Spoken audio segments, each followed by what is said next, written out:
As baías de afloramento caracterízanse por unha elevada produtividade e riqueza de recursos mariños. Aínda que as baías de afloramento e as augas da plataforma experimentan o afloramento costeiro, non están claros os motivos polos que as baías son moito máis produtivas que as augas de plataforma. O afloramento nas baías é un proceso dinámico que ocorre a intervalos curtos de tempo, cunha duración aproximada duns 3,3 días, alternados con períodos de relaxación e afundimento. Do mesmo xeito, sábese que o crecemento do fitoplancto nas baías tamén ocorre a intervalos. Porén, descoñeces o papel destes intervalos de afloramento na produtividade destes ecosistemas mariños.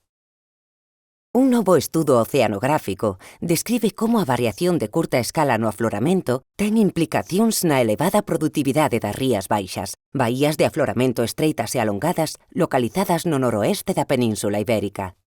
Durante un estudo de 3 semanas, analizáronse datos obtidos con alta resolución temporal e espacial co fin de investigar a repercusión dos intervalos de afloramento sobre o crecemento do fitoplancto.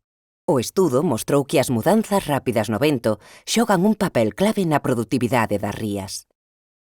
A topografía local canaliza os ventos ao longo das rías, empurrando as augas superficiais cara á plataforma e provocando o ascenso rápido das augas profundas cara á superficie. Esta circulación no interior das rías responde ao vento en só 6 horas, é dicir, 3 veces máis rápido que na plataforma. Curiosamente, o crecemento do fitoplancto nas rías prodúcese nunha escala de tempo similar.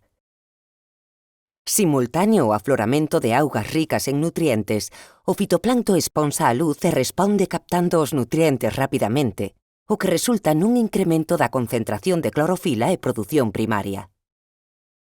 Esta armonía nas escalas de tempo dos pulsos de afloramento e o crecemento do fitoplancto poderían explicar a extraordinaria produtividade das rías baixas e doutras baías de afloramento con características morfolóxicas similares. Ademais, este coñecemento podería ser de utilidade para mellorar a produtividade das pesqueiras locais e tamén axudar a alerta e control de proliferacións de algas tóxicas. Por último, estes resultados salientan a importancia de estudar os patróns de variabilidade de curta escala no vento para predicir a evolución das baías de afloramento en escenarios de cambio global.